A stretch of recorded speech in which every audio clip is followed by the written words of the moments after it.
बिस्मिल्लाहिर्रहमानिर्रहीम। अस्सलामुअलैकुम। Welcome to the farming tips में शाहिद अली अवान की जानिब से खुश आमदीद। नाजरीन, आज आपकी मुलाकात एक ऐसे दोस्त से करवाएंगे कि जो बैरून मुल्क काफ़ी साल काम करके आए हैं और अब काफ़ी अरसे से 2-3 साल से पाकिस्तान में रह के बफलो फार्मिंग करके अपने घर का इंतज़ाम व इंसराम चला रहे हैं। हम उनसे बैरून मुल्क का और पाकिस्तान में कारोबार करने का मुवाजना भी करवाएंगे और बफलो फार्मिंग के हवाले से बुनियादी चीज़ों की बारे में भी पूछेंगे। तो इंशाल्लाह आपको वीडियो अच्छी लगेगी, आपको इससे मालूमात मिलेंगी। अगर आप इससे अच्छी तरह फ़ायदा उठाना चाहते हैं तो वीडियो को आखिर तक देखना होगा। इसके साथ ही साथ ये भी याद करवाता चलूँ कि अगर आप हमारे चैनल पर नए हैं या अभी तक आपने चैनल सब्सक्राइब नहीं किया तो जल्दी से चैनल को सब्सक्राइब कर बेल आइकन दबाएं ताकि हर नई बनने वाली वीडियो की इत्तला आप तक बर वक्त पहुँच सके। तो चलें प्रॉपर इंटरव्यू स्टार्ट करते हैं। अस्सलाम वालेकुम। वालेकुम सलाम। भाईजान कैसे हैं? ठीक अल्हम्दुलिल्लाह। भाईजान नाजरीन को ज़रा अपना तारफ़ करवा दीजिए। मेरा नाम मोहम्मद वसीम है। ठीक है। गाँव डीलमगा जी है। ठीक है, माशाल्लाह। ये शहर सियालकोट के पास ही। ठीक है। अच्छा भाई, आप कौन सी फार्मिंग कर रहे हैं, भैंसों की या गाय की? मैं भैंसों की फार्मिंग कर रहा हूँ। कब से कर रहे हैं? मुझे तकरीबन ये 2-3 साल हो गए हैं। तो पहले उससे क्या करते थे? मैं सऊदी अरब में रहता था। उसके बाद आप यहाँ आ गए हैं? जी। ठीक है। अब आपने कितनी भैंसें रखी हुई हैं? अभी तकरीबन 8 हो गई हैं मेरे पास। 8 हो गई? दूध देने वाली जो दूध देने वाली। टोटल जानवर कितने हैं? ये तकरीबन मेरे पास जो छोटे बड़े 26 जानवर हैं। जिसमें दूध देने वाली भैंसें 8 हैं। जी। तो जब आप बाहर से आए तो आपने कितने जानवरों से स्टार्ट लिया था? स्टार्ट तो एक ही पहले थी घर वाली, तो अभी आस्ता आस्ता बढ़ा रहा हूँ, ज़्यादा कर रहा हूँ। तो माशाल्लाह आप 24 जानवर हो गए। जी। तो आप जब बाहर रह के आए हैं और इधर आपने आके ये काम किया है तो आपको ये कारोबार कैसा लगा? बाहर की निस्बत अच्छा लगा या बुरा लगा? अभी तो नया स्टार्ट किया है तो आगे बेहतर है, अच्छा है। मतलब अभी तक एक्सपीरियंस ठीक है? एक्सपीरियंस सही है अभी। आप मुतमईन हैं? मुतमईन है। ठीक है, यानी इससे घर का खर्चा चल जाता है? ये चल जाता है अल्हम्दुलिल्लाह। माशाल्लाह। अच्छा भाई, ये बताइए कि आपने ज़्यादातर कौन सी नस्ल की भैंसें रखी हुई हैं? ये ज़्यादातर नीली रावी की हैं भैंसें। ज़्यादातर नीली रावी के। कहाँ से लाए थे आप? ये ज़्यादातर मंडी से लेके आते हैं, किसी व्यापारी से ले लेते हैं, जिधर से अच्छी मिले ना उधर से खरीद लेते हैं। मतलब चल फिर के ढूंढते हैं? ढूंढ के मिल जाए ना, जिधर जो अच्छी भैंस हो वो ले आते हैं। मंडियों से, घरों से, जिधर से अच्छी। ठीक है।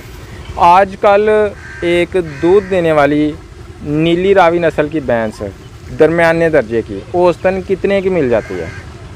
यही अच्छी जो 2-20 की है, 2.5 लाख इतने में जो अच्छी भैंस है ना वो मिलती है। 2 के ऊपर मिलती है, नीचे नहीं मिलती। अच्छी भैंस 2 लाख से ऊपर मिलती है, उससे नीचे नहीं मिलती।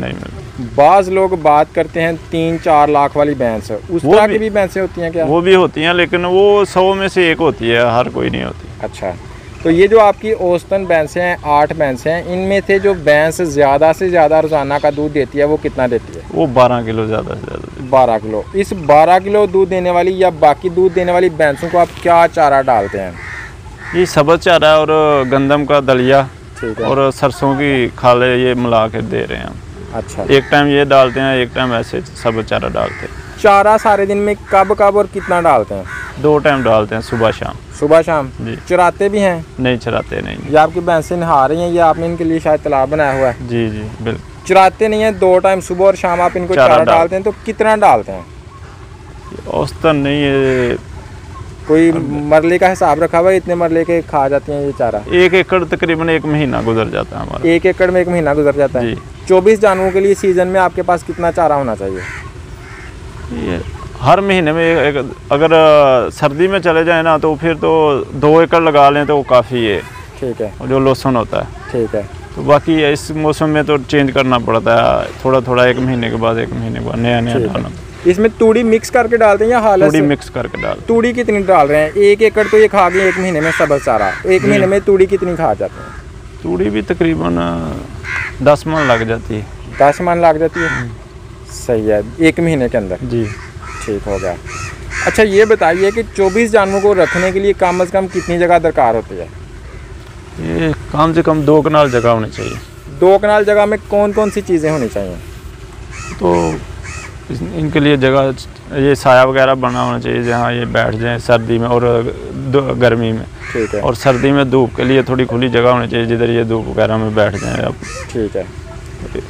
शेड नीचे से कच्चा हो, नीचे से या पक्का हो? कुछ कच्चा होना चाहिए, कुछ पक्का होना चाहिए, क्योंकि बारिश के मौसम में प्रॉब्लम होती है। फिर कच्चा जो है उसमें हमारे लिए भी प्रॉब्लम होती है। पक्का हो फिर ऊपर बांध के चले जाते हैं और बाद में साफ़ भी आसानी से हो जाता है। और कच्चे का क्या फ़ायदा? कच्चे में जानवर खुश रहता है। कच्चे में जानवर खुश रहता है। ठीक है। और ऊपर से शेड का क्या सूरत हाल होनी चाहिए? सिरकी वाला, बाले वाला, या लेंटर वाला, या लोहे वाला? ये तो अपने तफीक के हिसाब से होता है, लेकिन बेहतर तो कच्चा ही है। ऊपर जो छत सिरकी वाला होता है ना, ये सही रहता है इसके लिए। उसकी क्या वजह?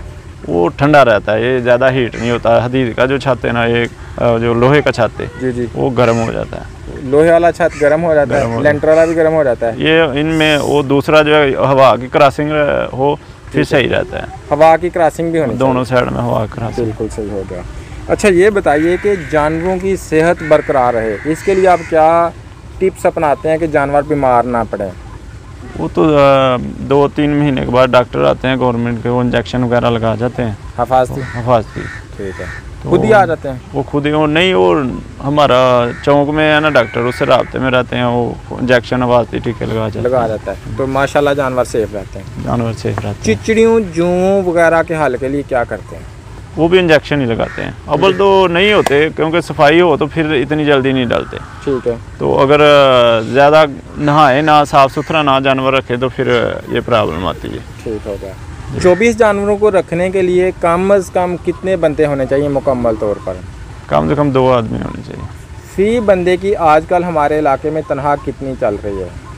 यही 14,000-15,000 है। 14,000-15,000 यानी 30,000 खर्चा लेबर के ऊपर आ जाता है। लेबर के ऊपर खर्चा आ जाता है। इसके अलावा 1 कनाल ये हरा चारा खा जाती हैं, 10 मन ये तूड़ी खा जाती हैं जी। इन 24 में से तकरीबन आपकी 8 भैंसें दूध दे रही हैं। 8 भैंसों से आपको रोज़ाना का दूध कितना हासिल हो जाता है?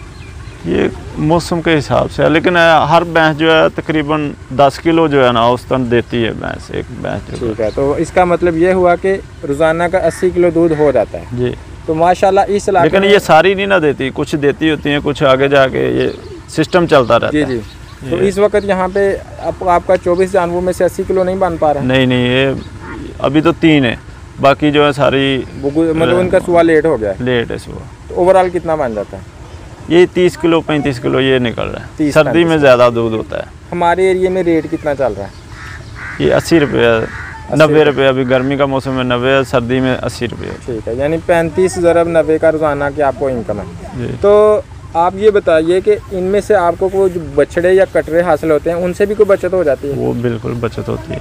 आगे से जो कटरी हैं वो आगे से भैंस फ्री में तैयार हो जाती है साथ। बिल्कुल सही है। तो जो कट्टे हैं वो बेच के घर का कोई सर्कट चला लेते हैं, उनको काम छोटा बड़ा कर। एक भैंस साल में कितनी देर दूध देती है? ये साल में तकरीबन 1 साल ही दूध देती है। 12 महीने दूध दे जाती है? दे जाती है। 12 महीने के बाद उसका आपको बछड़ा हासिल होता है और उसके बाद फिर भैंस की नई ब्रीडिंग होती है? ब्रीडिंग हो जाती है। वो 1 साल के अंदर ही कर लेती है। वो 3 महीने 4 महीने रेस्ट करती है, फिर आगे से दूध देना शुरू कर। जो 1 साल का कटरा है वो इन दिनों में कितने का सेल हो जाता है? वो अच्छी परवरिश की हो तो ज़्यादा 30,000 का चला जाता है। 30,000 का चला जाता है। यानी उसके जो भैंस के वो वाले दिन जिन दिनों में वो दूध नहीं देती उसके चारे का बंदोबस्त वो कर जाता है? वो कर जाता है होगा, यानी उसके बाद वो खुद ही कर जाती है। वो ऐसा नहीं है, वो फ्री में पाल जाती है। अगर किसी बंदे ने जोटियाँ लेके या छोटी कटियाँ लेके पालने हों और उनसे भैंसें बनाने हों तो उसको कितनी उम्र की जोटियाँ या कटियाँ लेनी चाहिए? कम से कम 3 साल की होनी चाहिए। 2.5 साल 3 साल। वो तो फिर तैयार भैंस होगी ना? नहीं, वो तैयार नहीं होगी, वो इधर ही आ गए, फिर भी 6 महीने के बाद तैयार मजीद ले लेगी। यानी पहली दफ़ा जो बच्चा देती है भैंस वो कितनी देर के बाद देती है आमतौर पर? वो 10 महीने के बाद। नहीं, मेरा कहने का मतलब है कि 36 महीने की उम्र में पहला बच्चा दे देती है भैंस? या जो जिसकी सही परवरिश हो ना, वो 2 साल के बाद प्रेग्नेंट हो जाती है। तो उसके बाद 10 महीने मजीद लेगी, 30 महीने के बाद वो बच्चा देगी, जो जिसकी परवरिश अच्छी हो। और जिसकी आपने निगहदाश्त सही नहीं की, वो कमज़ोर है, वो ज़्यादा टाइम ले जाती है। वो 30 महीने की। और क्या आपने कभी कोई एस्टिमेट लगाया कि भैंस बनने तक एक जो कट्टी है उसके ऊपर कितना खर्चा आ जाता है? ये नहीं लगाया। ठीक है। अच्छा भाई, मैंने आपसे बहुत सारे सवालात किए हैं बुनियादी उन दोस्तों के हवाले से जो इस काम को नया शुरू करना चाहते हैं। अपनी तरफ से कोई टिप दें जो नाज़रीन के लिए काम आ जाए, खासकर नौजवानों के जो इस काम में आना चाहते हैं, जो मतलब उनके काम आ जाए। कोई ऐसी बात जो मैंने नहीं पूछी? यही है, इसके ऊपर टाइम देंगे तो ये फ़ायदा होगा, टाइम नहीं देंगे तो इसमें फ़ायदा नहीं। ठीक है। इसमें मेहनत करनी पड़ेगी, कोई भी काम में मेहनत करेंगे तो वो चलता है। यानी आप कहना ये चाहते हैं कि अगर आप पाकिस्तान में आके ये काम करते हैं तो इसको टाइम में इसके ऊपर मेहनत करें तो आपको इसमें फ़ायदा होगा, नुकसान नहीं होगा। बिल्कुल। तो कंपैरेटिवली चूँकि आप बाहर भी काम करके आए हुए हैं और इधर भी करके आए हुए हैं, तो क्या इधर आके हम टाइम नहीं ना देते, इसलिए हमें फ़ायदा भी कम होता है जी। क्या इधर रहने के मजीद भी कोई फ़ायदा है, जैसे अपनी फैमिली में रहना? बहुत फ़ायदा, हर खुशी गम में शरीक हो सकता है, उधर ऐसे नहीं होता। ठीक है। और सबसे बड़ी बात है अपने मुल्क में रहना सेफ है। बिल्कुल सही है। अगर कोई बंदा आपसे रब्ता करना चाहे फ़ोन नंबर मिल सकता है? मिल जाएगा जी, बताइए। 034 जी 0 जी 61 जी